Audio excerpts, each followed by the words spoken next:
आपने कहा बच्चों के हकूक। जी बच्चों के हकूक। अच्छा, व्यूअर्स से मैं बात करता हूँ। पहले थोड़ा सा गौर करें, इन्होंने क्या बात की है बच्चों के। किसके बच्चों के? अगर हम सिर्फ इतनी सी चीज समझ जाए ना, बाकी शेरो शायरी बाद में होगी, फैशन बाद में होगा। सबसे पहले बच्चे का फूड पूरा करें। हुकूमत बाकी सारी चीजें करती रहे, लेकिन कोई नेक नियति से ये बच्चों वाला काम कर दे ना, तो ऑटोमेटिकली देखें आपकी आने वाली जनरेशन वो सीधी होती जाएंगी ना। किसी सिरे से शुरू करना ना। मैं सिस्टम को कभी ब्लेम नहीं करता, क्योंकि ये लेम एक्सक्यूजेज हैं। मैं हल की तरफ जाने की कोशिश करता हूँ। अगर हम कोशिश करके एजुकेशन मिनिस्ट्री या गवर्नमेंट या स्टेट या जो भी है, कोशिश करके रट्टे से निकल गए ना, किसी भी तरह तो किसी को नकल की जरूरत ही नहीं पड़ेगी। सुबह सवेरे नाश्ता दे देना, फिर सारा दिन पढ़ाई का टॉर्चर देते रहना, और फिर टाइम पे सुला देना, अच्छे कपड़े ले देना, ये तरबियत तो नहीं हो रही ना। ये गड़बड़ कहाँ से हुई? जब हमने जॉइंट फैमिली सिस्टम को तोड़ दिया। कोई क्वेश्चन है जो आपके ख्याल में जो बच्चों में जहनी सेहत के मसाइल की बढ़ती हुई शरह समझ नहीं आ रही ना, उस एज में इतनी समझ नहीं होती ना, प्रेशर बहुत होता। ये कब समझ आएगी किसी को भी कि इंसान को इंसान की ही जरूरत है। Assalamu alaikum everyone, this is Aksar Sarfraz, the host of Life Coach Aziz Chaudhary. Today our topic of discussion is child issues इन पाकिस्तान। तो आज हम लोग सर से डिस्कशन करेंगे जो चाइल्ड इश्यूज़ हैं पाकिस्तान में, तो उसके बारे में सर क्या बेहतर समझते हैं और क्या एडवाइस देना चाहते हैं। तो सर पहला क्वेश्चन ये है कि मेरा आपसे कि पाकिस्तान में बच्चों के हकूक़ के तहफ़्फ़ुज़ के लिए सबसे बड़ी रुकावट क्या है, और आप इसे कैसे ख़त्म कर सकते हैं, और हम इसे किस तरीके से ख़त्म कर सकते हैं, क्या स्ट्रेटजी हम लोग को अपनानी चाहिए इससे रिलेटेड? मैं तो खत्म नहीं कर सकता, आप पूछिए आप खत्म कैसे कर सकते? नहीं मतलब कि हम लोग कैसी स्ट्रेटजी मैं मशवरा दे सकता हूँ हमेशा की तरह, जो मेरा काम है मैं वो कर सकता हूँ। ठीक है। आपने कहा बच्चों के हकूक। जी बच्चों के हकूक। अच्छा, तो देखिए व्यूअर्स से मैं बात करता हूँ। पहले इसमें थोड़ा सा गौर करें, इन्होंने क्या बात की है बच्चों के। किसके बच्चों के? हमारे बच्चों के। अगर हम सिर्फ इतनी सी चीज समझ जाए ना कि बच्चे किसके हैं, हमने कहीं से उधार तो नहीं लिए हुए ना, या किसी के बच्चे हम पाल तो नहीं रहे ना, या कई बच्चे कहीं से कोई विजिट करने थोड़ी आए हैं, या हमारे पास रहने थोड़ी आए हैं कि हम उनकी परवाह करें ना करें कोई फर्क नहीं पड़ता, या उनके हकूक का ख्याल रखें या ना रखें फर्क नहीं पड़ता। ये वही बच्चे हैं जिस तरह हम कभी बच्चे थे। ठीक, जिस तरह हमारे पेरेंट्स कभी बच्चे थे। तो अल्टीमेटली ये बच्चों के हकूक जो हैं वो लाइफ टाइम आप हर एक की पर्सनालिटी पे रिफ्लेक्ट होता है कि उस बच्चे के साथ अगर मतलब उसे अपने सारे राइट्स मिले हैं। फर्स्ट ऑफ ऑल जाहिर है हम अंडर डेवलप्ड कंट्री हैं, डेवलपिंग भी नहीं कह सकते। तो देखें जो बेसिक्स हैं ना, basics health, education and food, ठीक है, इस पे सबसे पहले जाना चाहिए। गवर्नमेंट, स्टेट, एनजीओज जा सकती हैं, जा रही हैं, आपको अंदाज़ा होगा, लेकिन इसको सोसाइटी में भी सबसे पहले इम्पोर्टेंस इस बात को देनी चाहिए कि बाकी शेरो शायरी बाद में होगी, फैशन बाद में होगा। ठीक, सबसे पहले बच्चे का फूड पूरा करें। ठीक, उसके बाद उसकी हेल्थ जाहिर है बहुत ज़रूरी है, क्योंकि बचपन में अगर उसकी हेल्थ ख़राब हो गई वो तो आपको पता थ्रू आउट, फिर और उसके बाद उसकी एजुकेशन। आप कुछ पूरा ना करें, आप बच्चे के लिए ये 3 चीज़ें पूरी कर दें। ठीक, वो एक हेल्दी लाइफ गुजारे, तो ऑटोमेटिकली जब एजुकेशन होएगी, जब फूड सही मिला होगा, ठीक, तो बहुत सारे जो बड़े होके इश्यूज आते हैं ना, ठीक है, वो रिजॉल्व होना शुरू हो जाएंगे।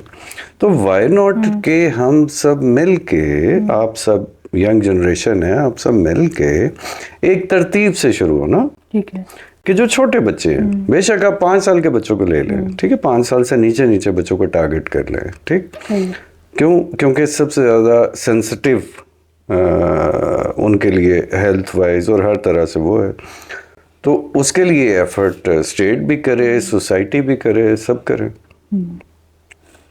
अच्छा, बच्चों के तालीम सेहत और शोबे के बारे में हुकूमती इक़दाम क्या होने चाहिए और आप क्या समझते हैं कि क्या होने चाहिए या नहीं हो रहे?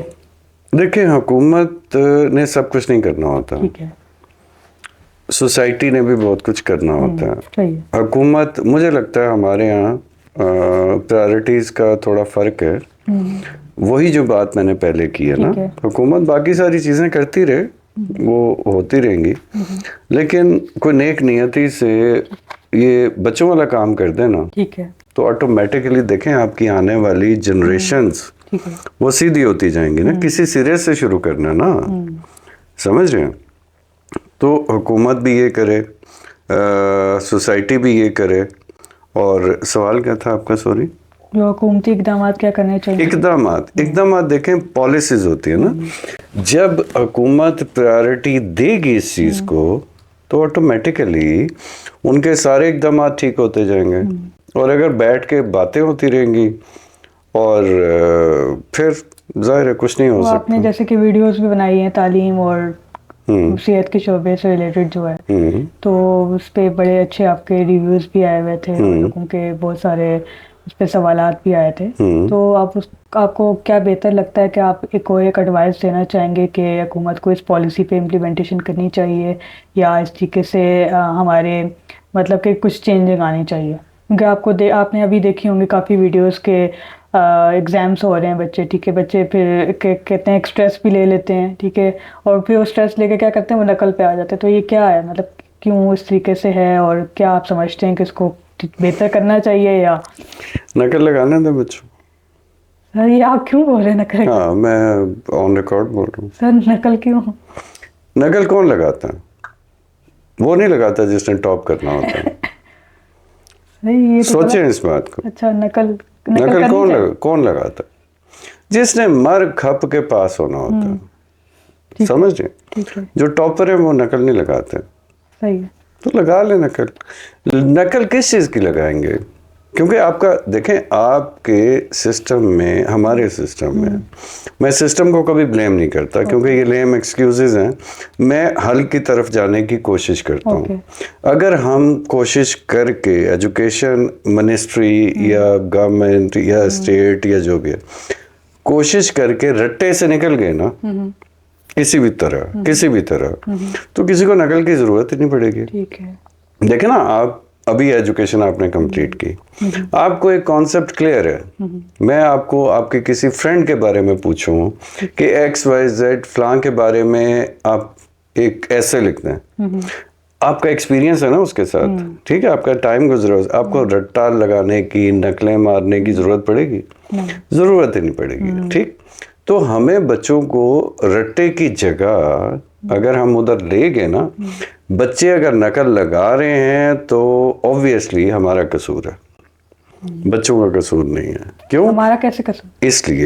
इसलिए कि आपने अभी जिक्र किया कि स्ट्रेस, ठीक है, तो जब स्ट्रेस आती है, जब एंजाइटी आती है, जब इस तरह फोबिया होता है, तो बच्चे डर जाते हैं। घर से प्रेशर होता है, ठीक, बाहर से प्रेशर होता है, कजन्स का आपस में कंपैरिजन होता है, ठीक, तो बच्चे कहते हैं, इंसान ऐसी स्टेज पे आता रहता है ना कि यार बाय हुक और क्रुक, जायज ना जायज, किसी भी तरह ना मैं इससे निकलूं, ठीक, मैं अगर पास ना हुआ, मैं फेल हुआ तो मेरी बेइज्जती हो, मेरे घर में टॉर्चर शुरू हो जाएगा, मेंटल टॉर्चर। तो ऐसी बहुत सी चीज़ें हैं जिस पे बड़े तहम्मुल से, बड़े ठंडे दिमाग से सोचने की ज़रूरत है। और चीटिंग जो आप कह रही हैं, नकल जिसे हम कहते हैं, मैं दोबारा कहता हूँ कि कोई मारता रहे, क्या करेगा? टॉप कर लेगा? नहीं, ऐसा नहीं होगा। मार्क आपके पास हो जाएगा, होता रहे, हमारा क्या जा रहा है, किसी का भी क्या जा रहा है, ठीक, उसको एक आगे थोड़े एक मैदान आएंगे जहाँ पे वो चेक हो जाएगा, जहाँ पे नकल नहीं चलती ना। प्रैक्टिकल लाइफ में नकल चलती है? नहीं चलती। समझ रहे हैं? बिल्कुल नहीं चलती। सिंपल। किस तरह हम पाकिस्तान में बच्चों को महफूज मुस्तकबिल देने के लिए माशरती रवैयों को तब्दील कर सकते हैं? दोबारा दोहराऊंगा, बच्चे किसके? हमारे बच्चे। जाहिर सी बात है, ओवरऑल हमारे बच्चे हैं ना, तो उन्हें महफूज मुस्तकबिल तब मिलेगा जब हम उनके साथ सिंसियर होंगे, ओके मुखलिस होंगे। हम अपने बच्चों के साथ भी मुखलिस नहीं है। ओके। मैं कड़वी बातें करता हूँ कभी कभी, लेकिन जो सच है वो सबको सुनना पड़ेगा। सर कैसे मुखलिस नहीं हम? क्योंकि हम उन्हें उनका जो टाइम है उन्हें नहीं दे रहे। ओके। हम उन्हें महंगे महंगे खिलौने दे सकते हैं, ठीक, उनकी बात सुनने के लिए हमारे पास टाइम नहीं है। ओके।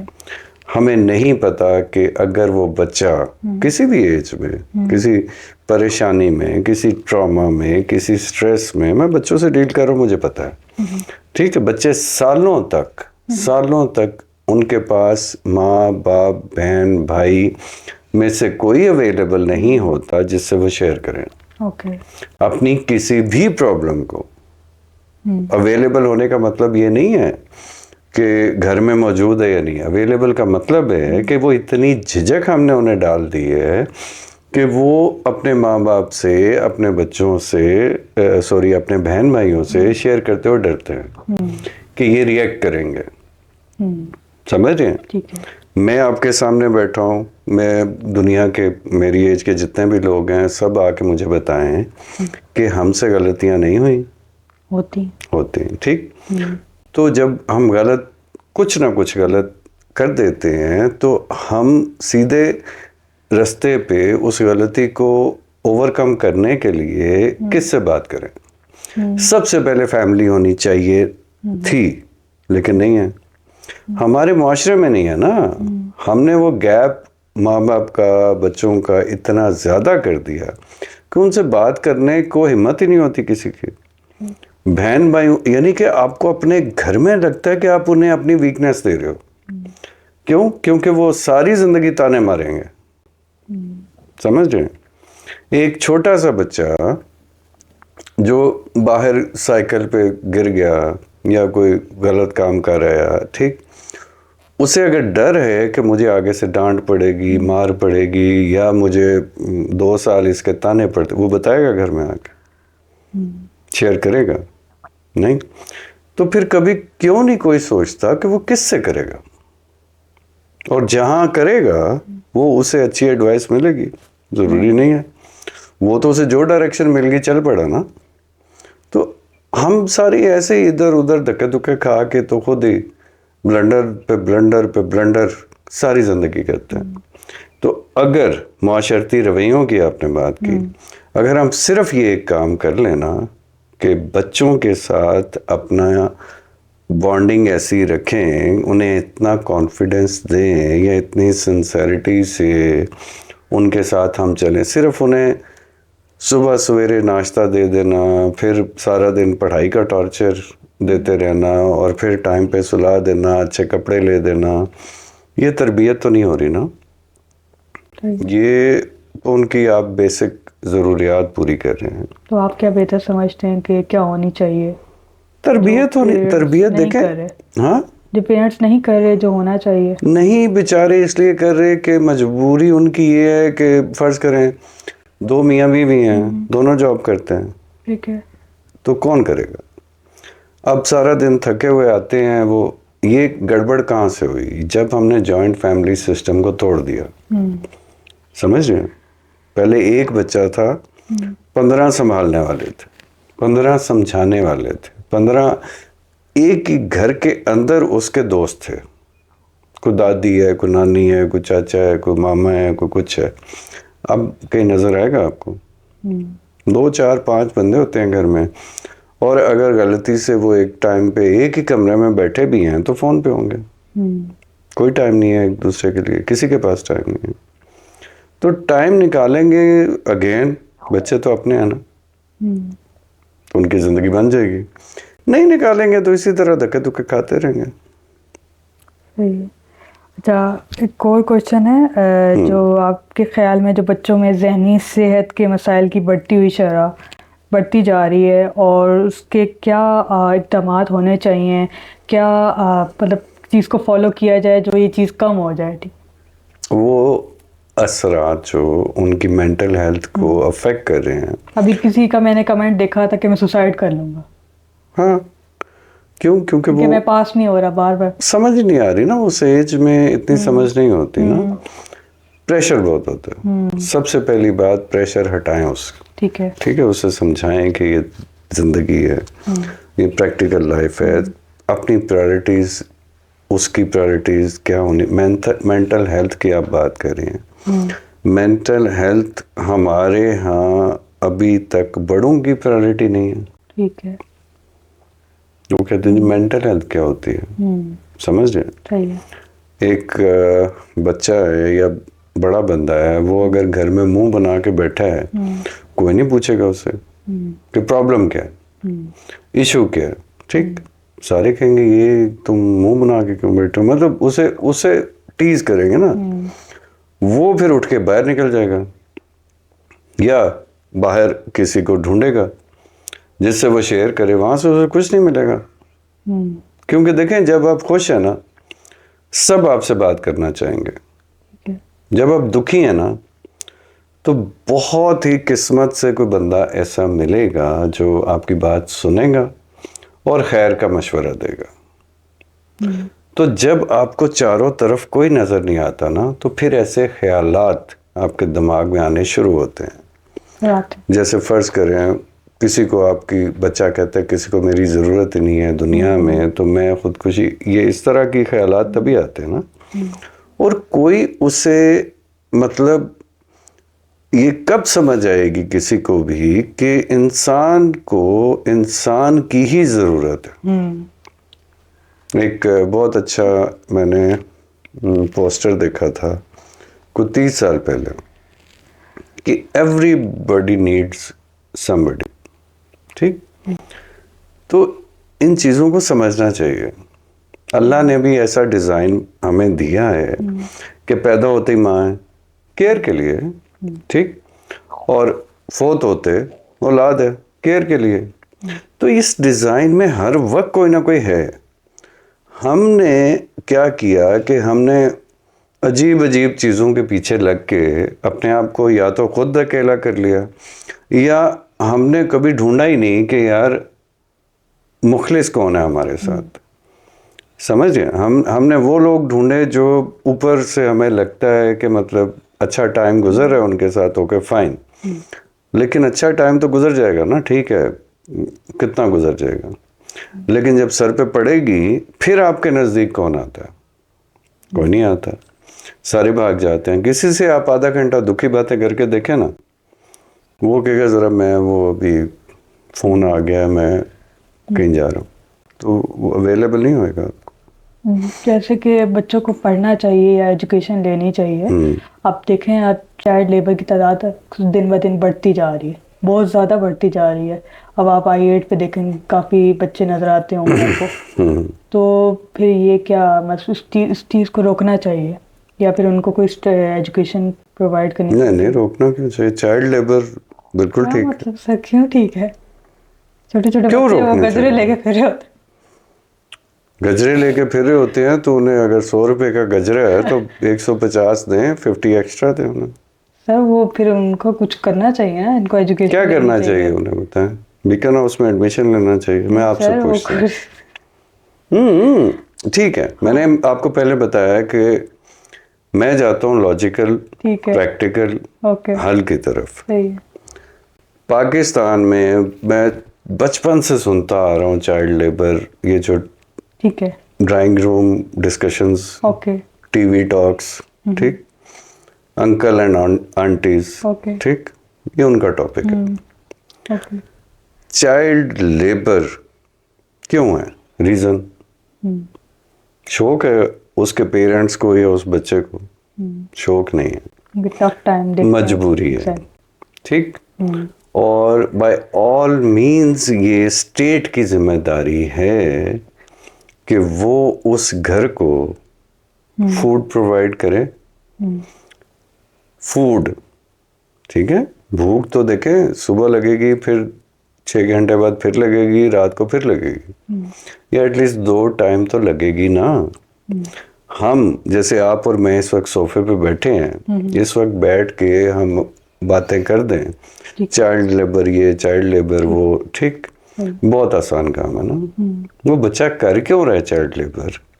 वो सारा देखे ना, अभी हम कह रहे थे गर्मी शुरू हो गई है, बहुत गर्मी है, ठीक, और छोटे छोटे बच्चे जो आप कह रही हैं गजरे लेके फिर रहे हैं, वो कहाँ पे फिर रहे हैं? अभी भी फिर रहे होंगे ना गर्मी में? सर बहुत ज़्यादा पे, हाँ गर्मी में फिर रहे होंगे, हाँ, F7 साइड पे भी बहुत ज़्यादा फिर रहे होंगे। हाँ एक्चुअली ये चाइल्ड लेबर नहीं है जो आप मेंशन कर रही हैं। ठीक है, ओके। ये डिफरेंट माफियाज हैं, रैकेट्स हैं जो बच्चों से ये काम कर, ये भी स्टेट की जिम्मेदारी है कि उन्हें पकड़े, उन्हें पूछे, उन्हें, अब स्टेट कैसे, हमारी आवाम को फिर देखें उनको मार भी रहे होते हैं यार ये गलत है। बदतमीजियां तो देखे इंसान के साथ बहुत गंदी लैंग्वेज यूज कर रहे होते हैं। ये उनकी तरबियत है। अगर उन्हें घर से यही तरबियत मिली है कि जहाँ पे कोई कमज़ोर दिखेगा वो उस पे अपना जोर चला लें तो चला लें, ये तो तरबियत है ना। मैं तो सबको कहता हूँ अच्छा ठीक है, तुम्हें गुस्सा आता है, तुम्हें बड़ा वो होता है, मारने का दिल करता है, तुम्हें गालियाँ देने का दिल करता है, दो, लेकिन किसी तगड़े को दो तो मैं मानूंगा। अपने से कमज़ोर पे क्या ही जोर चलाना, ये तो इंसान की सबसे बड़ी वीकनेस हो सकती है, ठीक। बाकी जो चाइल्ड लेबर की आप बात करिए, चाइल्ड लेबर इनफैक्ट जहाँ भी है, ये नहीं है चाइल्ड लेबर गजरे वाली, ठीक है, ये रैकेट्स हैं, ये माफियाज हैं जो उनसे करवाते हैं ये सब कुछ, ठीक। ये बहुत गवर्नमेंट को चाहिए कि इनको देखे। लेकिन जैसे सियालकोट में, ठीक, बड़ी बड़ी फैक्ट्रीज में, बड़ी बड़ी जगहों पे चाइल्ड लेबर, या आप देखेंगी पंचर की दुकान पे देखेंगी या इधर देखेंगे, वो बेचारे मेहनत कर रहे होते, वो छोटा सा बच्चा, ठीक, वो 4 5 6 लोगों की फैमिली को फीड कर रहा होता, ठीक है। उसका ऑल्टरनेट दे दें, उसे दें, स्कॉलरशिप दें, उसे स्टाइपेंड दें, उसे उसकी फैमिली का ज़िम्मा उठाएं, उसकी बहनों की शादियां कराएं, उसको वो कोई भी ऑल्टरनेट दे के उसे यूनिफॉर्म पहना के स्कूल भेज दें, वो क्यों नहीं जाएगा। लेकिन अगर हम वही टीवी टॉक्स कर बैठ के कह देंगे कि चाइल्ड लेबर नहीं होनी चाहिए, तो बंदा पूछे ना कि उसको उसकी जिम्मेदारी कौन उठाएगा। पाकिस्तान में एक और बड़ा इशू है बढ़ते हुए ज्यादती के जो केसेस हैं बच्चों के साथ जो हो रहे हैं आजकल, हम लोग हर जगह पे न्यूज़ सुन रहे होते हैं बच्चों के साथ चाइल्ड अब्यूज, ठीक है, चाइल्ड अब्यूज हो गया, ये हो गया। तो आप क्या समझते हैं कि किस तरीके से ख़त्म किया जाए या किस तरीके से सज़ा देनी चाहिए, मतलब कि सरेआम सज़ा देनी चाहिए ताकि ये केस दोबारा ना हो, किसी बच्चे के साथ दोबारा सरेआम सज़ा से क्या होगा सर? सरेआम से सज़ा होगी तो फिर ये जो है ना, कुछ पता नहीं किसने ये सोचा हुआ है सरेआम सज़ा से लोग रुक जाएंगे। नहीं रुकेंगे, क्यों? अगेन सोचें ऐसा होता क्यों, ठीक। जो कर रहे हैं उसकी तरबियत नहीं है, उसे शर्म नहीं है, उसे खौफ नहीं है, ठीक, और उसकी जो भी रीजंस हैं, ठीक, उसको जाहिर है ये एक इंसानियत का एक काफ़ी हद तक गिरा हुआ ठीक है कदम। सबसे पहली बात कि बच्चों को, अपने बच्चों को खुद 24 घंटे अटेंड करना सीखें, ठीक है, पब्लिक के लिए कह रहा हूँ। बाद में ये कि वो ये हो गया तो वो हो गया तो ऐसे हो गया, तो प्रिवेंशन चाहिए ना। जहाँ जहाँ आपको लगता है, जहाँ जहाँ आपको पॉसिबिलिटी है कि कोई मिस ट्रीटमेंट हो सकता है, अवॉइड करें उसे, ठीक। एक बात, बच्चों को प्रोटेक्ट करें। अब ये किसने करना है? पेरेंट्स ने करना, घर वालों ने करना, भाई करे, बड़ी बहन करे, पेरेंट्स करें। उन्हें वो कहते हैं ना पीजी, पेरेंटल गाइडेंस में टीवी देख, ठीक, इस तरह उन्हें अंडर सुपरविजन रखें एक एज तक, ठीक। और फिर ये जो भी लटकाने वाली बात की ना आपने कि सरेआम लटका दें, इंसान बहुत ढीठ चीज़ है, सरेआम लटका दें आप। आपको लगता है कि वो काम दोबारा करेगा अगर? आपको रेशो पता है पाकिस्तान में नहीं पूरी दुनिया में? अच्छा खासा। अच्छा हादसा से भी कहीं ज्यादा हमें जो रिपोर्ट तो होता है ना, गलत नहीं मतलब चलें ठीक है, वो रिपोर्ट इतना नहीं होता, लेकिन जो हो रहा है ना अभी भी जो हो रहा है वो इतना ज्यादा कि आपकी सोच से बाहर, आप शॉक हो जाएं अगर आपको, मुझे भी नहीं पता, लेकिन अगर हमें पता चले तो हम सर पकड़ के बैठ जाएंगे यार ये क्या है। अगेन उसकी रीजंस को एड्रेस करना चाहिए, उसकी रीजंस को ख़त्म करना चाहिए, बच्चों को खुद प्रोटेक्ट करना चाहिए। अब वो एक लंबी स्टोरी है, फिर मैं बोलूँगा तो लोग कहेंगे कि हर चीज़ तो मुश्किल होती है, टाइम तो निकालना पड़ेगा। अनअटेंडेड बच्चों को छोड़ेंगे ठीक तो एक्सीडेंट्स होते हैं, सुपरविजन में रखें ना। माँ बाप का, बहन भाइयों का, बड़ों का काम क्या है, अपनी सुपरविजन में रखें तो ये रेशो कम होएगी। सर एक और बात है कि नहीं, मैं पहले आपके लटकाने वाली बात का जवाब देता हूँ। ओके। हाँ, आप उस बंदे को जो पकड़ा जाता है चाइल्ड अब्यूज में, स्पेशली चाइल्ड अब्यूज में, ठीक या इवन अदरवाइज सेक्सुअल अब्यूज या किसी के साथ भी जाती, बड़ों के साथ भी हो जाए तो उसे इबरत का निशान कैसे बना सकते हैं, उसे जिंदा रखें। ठीक है। हमारे जेल में बड़ी मज़ेदार अच्छी कैटेगरीज होती हैं। लोग माशाल्लाह वहाँ पे बड़े अच्छे गैंग होते हैं, बड़ी अच्छे का मतलब है कि स्ट्रॉन्ग।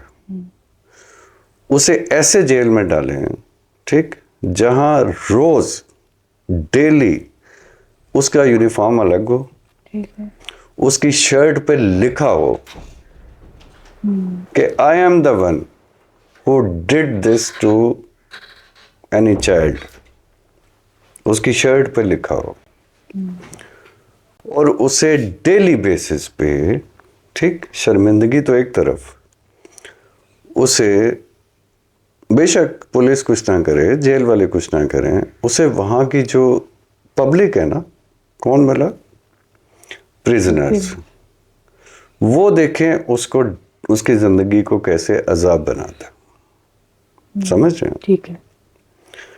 इस तरह वो बनेगा इबरत का निशान। होता ये है, हम सब कहते हैं मौत का डर, ठीक है, हम बड़े ढीठ इंसान है, ऐसा उसे नहीं होता, क्योंकि देखिए मौत एक ऐसी चीज़ है जिसके बारे में किसी को पता ही नहीं, आज है, कल है, परसों है, कितने साल में, ठीक। ये जो जिल्लत है ना, ये उसे दें, डेली बेसिस पे दें, 24 घंटे दें, कि उसे उस जो प्रिजन की सोसाइटी है, और मैं कहता हूँ कि एक उसे 6 महीने एक प्रिजन में रखें, 6 महीने अगले में रखें, 6 महीने अगले में रखें, ताकि वो जिल्लत उसकी कभी ख़त्म ना हो।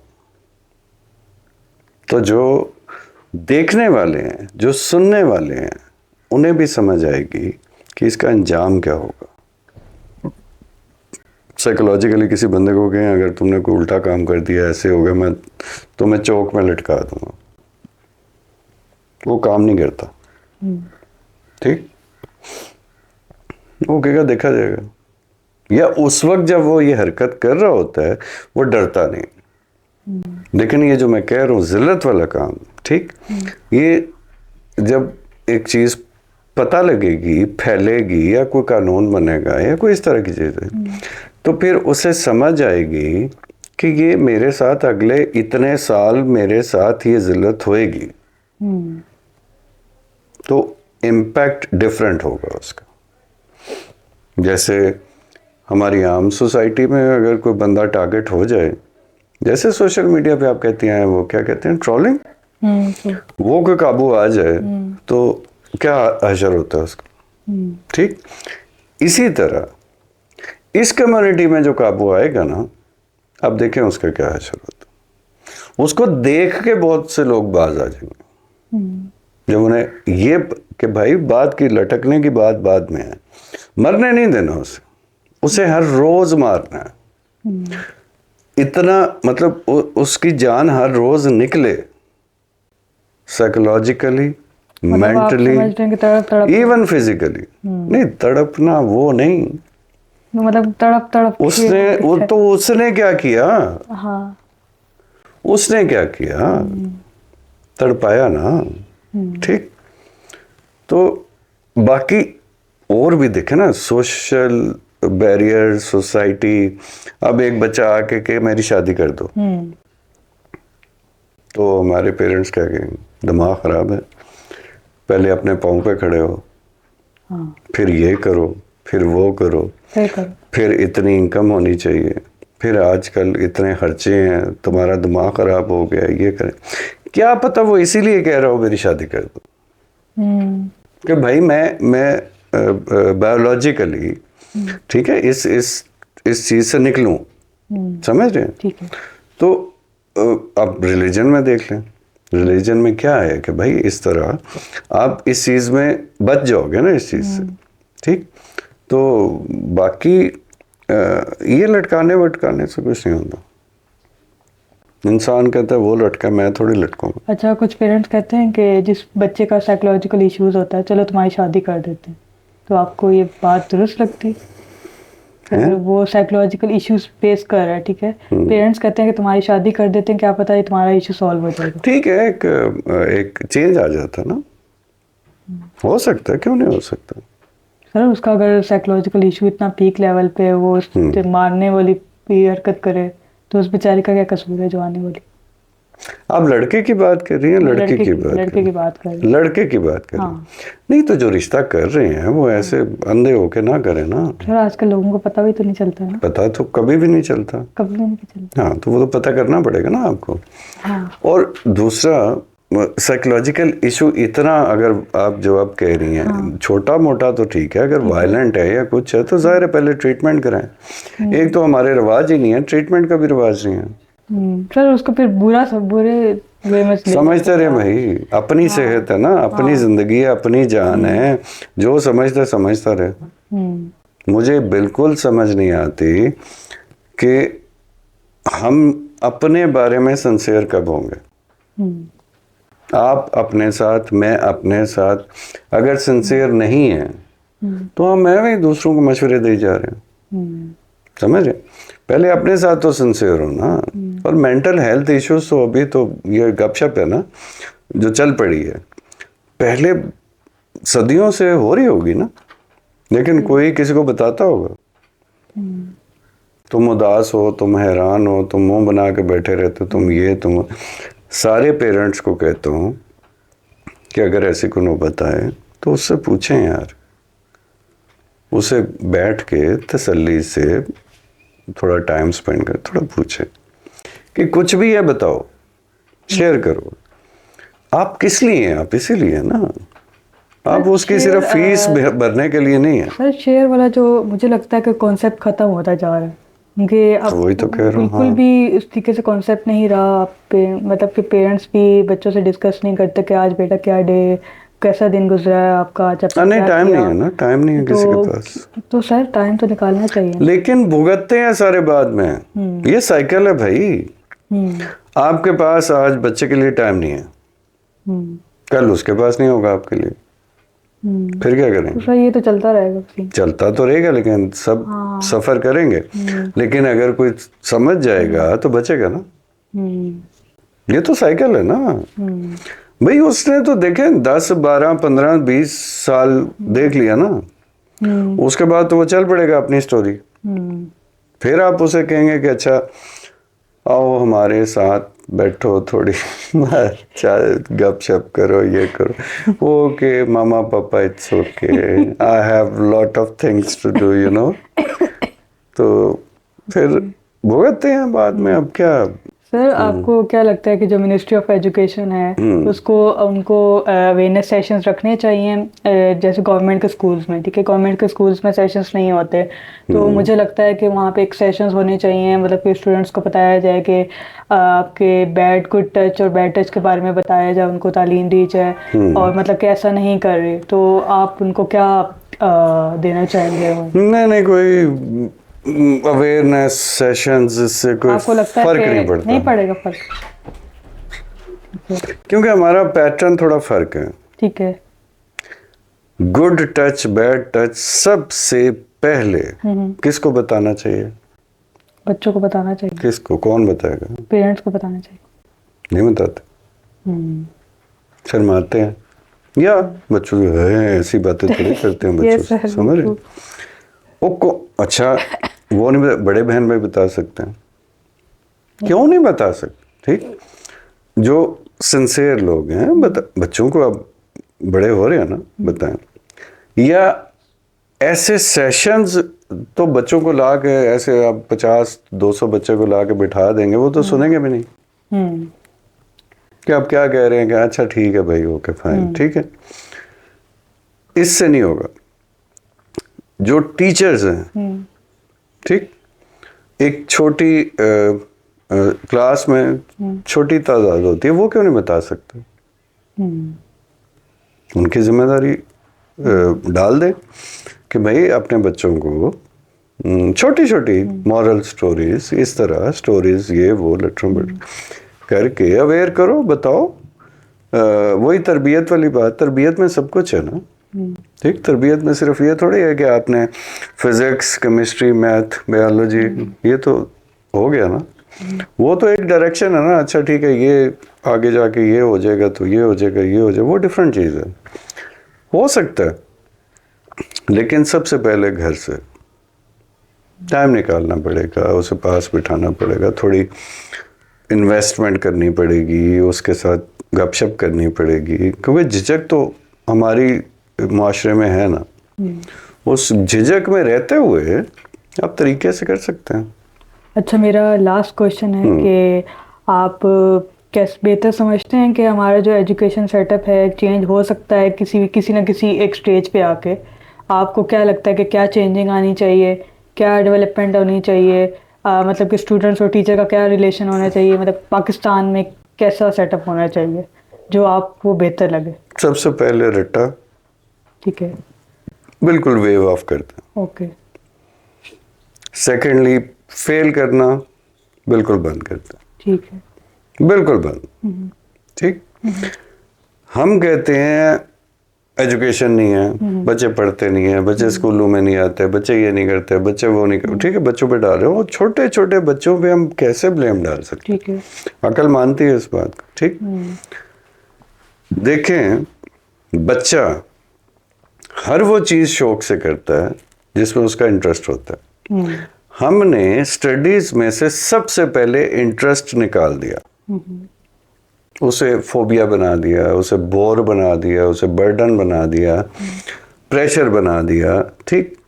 अब हम उससे एक्सपेक्ट करते हैं कि वो माशाल्लाह बहुत अच्छा परफॉर्म करे। कैसे करेगा? क्योंकि इंटरेस्ट चला गया। उसी वक्त उसे कहें जाओ जाके खेल कूद के आओ, या फोन पकड़ा दें आजकल, ठीक, तो वो इंटरेस्ट लेगा ना, वहां वो इतना अच्छा वही बच्चा अच्छा परफॉर्म करेगा। क्यों कर रहा है? इंटरेस्ट है। तो थोड़ी सी रिसर्च करके, थोड़ी सी तरीके करके, थोड़ी सी टीचर्स की आपने बात की, टीचर्स की ट्रेनिंग होती होगी और होनी चाहिए, लेकिन डायरेक्शन में होनी चाहिए कि बर्डन नहीं करना, बच्चों को दोस्त बनाना है, बच्चों के पेरेंट्स बन के दिखाना है। समझ गए? ये वो डायलॉग रूहानी बाप, मुझे कोई कह गया, और मैं क्या, कौन से रूहानी बाप यार, ये पहले की स्टोरीज है ना, ठीक। तो अब पेरेंट्स, दूसरा टीचर्स की आप बात कर रही हैं, इस पर चलें फिर बात कर लेंगे, क्योंकि आपका आखिरी क्वेश्चन है, आपके पास लिमिटेड टाइम होता है मेरे ही चैनल पे। ये क्यों? तो नहीं, जाहिर है व्यूअर्स के पास, हमारे पास तो होता है, व्यूअर्स के पास हमें देखना पड़ता है ना, थोड़ा टाइम होता है, वो कहेंगे सर आपने इनडायरेक्टली टॉन्ट तो कर लिया ना। टॉन्ट मैं कर लेता हूँ इनडायरेक्टली, डायरेक्टली भी कर लेता हूँ, पता है आपको। तो सबसे पहले इसमें अभी के लिए यही कर लेते हैं, बाकी इस टॉपिक पे अलग डिस्कशन हो सकती है एजुकेशन सिस्टम पे, ठीक है, हो सकती है। इसे ब्लेम करने से कुछ नहीं होगा, ऐसा है तो वैसा है तो ऐसा है तो ठीक है, इसका हल सोचना पड़ेगा, और हल सोचने के लिए मैं अभी लगा हुआ हूँ इस पे, बहुत से लोगों से बातचीत चल रही है मेरी। हम रट्टा निकालेंगे, इंटरेस्ट पैदा करेंगे, मेथडोलॉजी, पेडागोगी जिसे हम कहते हैं, टीचिंग स्टाइल चेंज करेंगे, जैसे आप लोग प्रैक्टिकल करते हैं, प्रोजेक्ट्स करते हैं, इस तरह की चीज़ें का इंटरेस्ट होता है ना, स्टूडेंट्स इंटरेस्ट लेते हैं लेते हैं ना इंटरेस्ट, ठीक है, जब उन्हें आप मजे से आते हैं, हाँ आप उन्हें बिठाएंगे कि अच्छा भाई मैं लेक्चर दे रहा हूँ, बस ये सुनो, और मैं ये बता रहा हूँ कि फलां जगह ये हुआ, फलां ने ये कहा, फलां का ये हुआ। अब इंसान है, वो इंसान क्यों ही आपकी बात पे इतना इंटरेस्ट लेगा, जहाँ उसे थोड़ा इंटरेस्ट हुआ ले लेगा, ठीक, और उसके बाद वो घर जाके पेपर कैसे देता है, रट्टे मार के, तैयारी करके, ठीक है, उसे तैयारी करने की ज़रूरत होनी नहीं चाहिए। क्यों? क्योंकि अगर आपने उसे क्लास, बल्कि ये फिर मेरा हाल डिस्कस ही कर लेंगे हम। सर मैं अपनी बात बताती हूँ, मैं भी पहले रट्टे सिस्टम पे बिलीव करती थी, मैं रट्टा ही मारती होती थी। फिर जब मैं यूनिवर्सिटी में आई ना, वो रिक्वायर्ड है ना, तो मैं यूनिवर्सिटी में आई तो फिर पता चला कि यहाँ से कॉन्सेप्चुअल चीज़ है, रट्टे का फायदा नहीं है, क्योंकि उस तरीके से क्वेश्चंस आते हैं, वो आपको कॉन्सेप्ट बेस ही करने पड़ते हैं। तो तब वहाँ पे जाके मेरा सारा सिस्टम चेंज हुआ। देखे ना कितनी अच्छी बात की, जब टीचर्स या अथॉरिटीज ऐसे क्वेश्चन पेपर देने शुरू कर देंगी, ठीक, कि भाई ये कंसेप्चुअल या सिनेरियो बेस्ड या इस तरह के, ठीक है, तो बच्चों को पता होगा रट्टे का फायदा ही नहीं है। सर उस पे ये होता है कि आपकी देखा जाता है ना कि कितना आप दिमाग लगा रहे हो, और आपको एनालिटिकल स्किल्स, एनालिसिस कर सकते हैं, नहीं तो आई थिंक इंसान को सिखाना भी ये चाहिए। अच्छा, उस पे ये भी नहीं करना चाहिए अगर आपने अंग्रेजी ऐसी लिखी है, क्या पता उससे अच्छा कॉन्सेप्ट लिखा हो, तो उस तरीके से उसको एक्सेप्टेबल करना चाहिए, या आपको अंग्रेजी एज ए सब्जेक्ट अगर आप देख रहे हैं कि भाई अंग्रेजी का कोर्स है, अंग्रेजी का सब्जेक्ट है, अंग्रेजी सही लिखी है या नहीं लिखी, फिर तो बात समझ में आती है, ठीक है। और अगर उसने किसी और सब्जेक्ट में, कोई सब्जेक्ट का नाम दें सर, एचआर का जो भी सब्जेक्ट हो, या सोशल साइंस या एचआर, और वो जो बात करना चाह रहे हैं वो आपको समझ भी आ रही है कि वो जो कॉन्सेप्ट बता रहे हैं, जो बात करना चाह रहे हैं, उसमें अंग्रेजी ठीक नहीं है, तो वो हमारी सेकंड लैंग्वेज है, वो हमारा सर दर्द नहीं है। ये बिल्कुल इस तरह है कि आज हम उर्दू लिखने बैठे हैं, उर्दू तो हम सही लिखते हैं, लेकिन अगले को समझ आ जाती है हम कहना क्या चाह रहे हैं, हमारा क्या, जैसे हम गुफ्तगू करते हैं उर्दू में, तो हम कोई प्रॉपर एक एक चीज का ख्याल रख रहे होते हैं, नहीं रख रहे होते। मैं इंग्लैंड में था, तो जो हमारे ब्रिटिश दोस्त थे वो इस बात पे एतराज करते थे, ब्रिटिश, कि भाई ये तुम किस किस्म की अंग्रेजी बोल कि इतनी फॉर्मल अंग्रेजी। सर आप मीरा वाली अंग्रेजी तो नहीं बोलते? आप दूसरी साइड पे सोचें, वो कहते थे कि भाई आम लैंग्वेज बोलो ना, समझ रहे हो, हम अड़ जाते हैं कि हैज लगाना है या हैव लगाना है, डज लगाना है या डू लगाना है, एनालिटिकल वे में चले जाते हैं। उर्दू में करते हैं, हम नहीं करते। तो वो इसी तरह इंग्लिश बोलते हैं ना, क्योंकि उनकी मदर टंग है, हमारी नेशनल लैंग्वेज, उनकी मदर टंग इंग्लिश है ना, तो वो हमें एतराज करते थे कि तुम ये किस तरह की इंग्लिश बोलते हो, कि मतलब ना इधर होना है ना उधर होना है, ये तो हमसे नहीं, हमसे सीधी बात किया करो, हम लोग हर चीज को फॉर्मल वे में करना है। नहीं वो हमें सिखाया गया ना, हमें एक बुखार चढ़ाया गया। हाँ सर, अब आखिरी क्या लेसन देना चाहेंगे स्टूडेंट्स को, लाइक पाकिस्तान के बारे में या समथिंग, जो चाइल्ड के इश्यूज चल रहे हैं और आप क्या बेहतर समझते हैं, इस पे थोड़ा सा लेसन दीजिए।